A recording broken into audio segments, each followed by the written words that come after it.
perkenalkan, nama saya Sabila Fauzia. Saya guru bahasa Indonesia, khususnya di kelas 8A, B, dan C.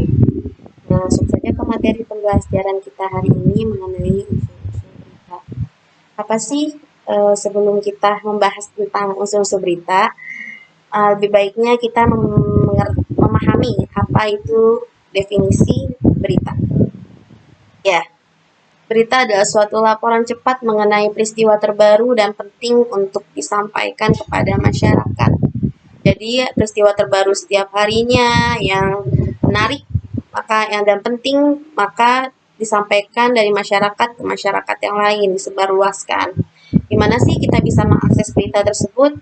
Kita bisa mengakses berita tersebut itu ada di media massa seperti televisi atau media cetak seperti koran, tabloid atau majalah, dan di media sosial seperti Instagram, Facebook, WhatsApp, atau di artikel-artikel yang ada di Google atau internet seperti detik.com, Kompas Media, dan lain sebagainya.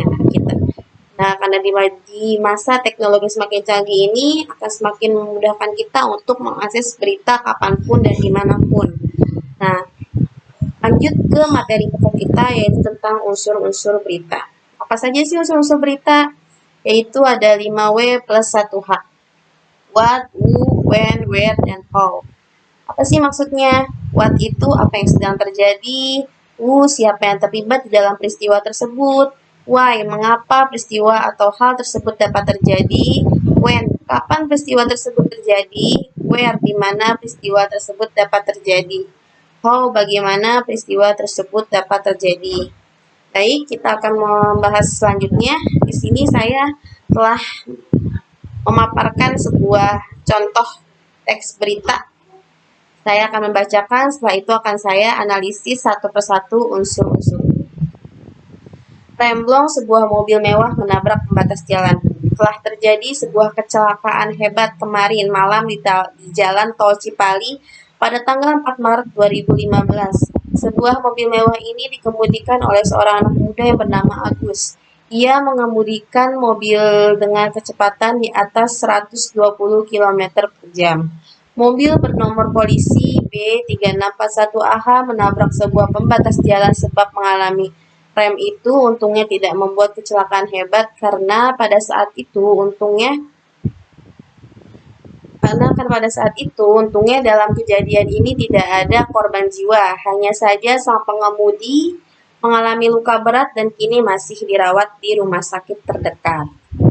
Baik, kita balik ke slide sebelumnya. Di sini kenapa saya beri warna-warni seperti ini? Agar memudahkan kalian memahami teks berita yang telah saya paparkan. Di sini what saya beri tanda warna merah, who itu dengan oranye, lalu why dengan warna kuning, when warna hijau, where dengan warna biru, dan how dengan warna ungu. Lalu kita lanjut ke teks yang telah saya paparkan. Di sini kan telah terjadi sebuah kecelakaan hebat kemarin malam. Kenapa saya beri tanda warna merah? Karena ini merupakan unsur dari si what. Apa yang sedang terjadi? Pertanyaannya. Yang terjadi adalah sebuah kecelakaan hebat kemarin malam. Lalu yang selanjutnya, siapa yang terlibat di dalam peristiwa tersebut? Siapa yang terlibat? Sebuah mobil mewah ini dikemudikan oleh seorang anak muda yang bernama Agus. Lalu di sini ada why, mengapa peristiwa tersebut dapat terjadi. Why itu ia mengemudikan mobil dengan kecepatan di atas 120 km per jam. Jadi ini penyebab kenapa peristiwa kecelakaan ini bisa terjadi. Itu ternyata si Agusnya ini mengemudikan mobil dengan kecepatan yang tinggi sehingga terjadinya sebuah kecelakaan.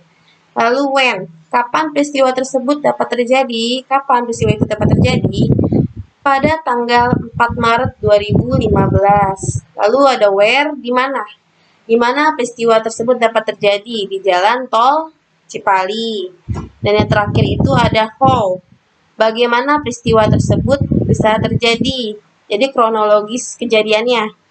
Mobil bernomor polisi B3641AH menabrak sebuah pembatas jalan sebab mengalami rem blong pada mobilnya. Seperti itu. Jadi sudah saya paparkan unsur-unsur berita dan memaparkan juga contoh teks beritanya ini. Semoga bisa kalian pahami dengan mudah. Jika ada ketidakmengertian dan sulit dipahami, bisa bertanya lagi dengan saya. Insya Allah saya akan menjelaskan semampu saya mengenai materi yang telah saya paparkan. Lebih kurangnya mohon maaf. Wassalamualaikum warahmatullahi wabarakatuh.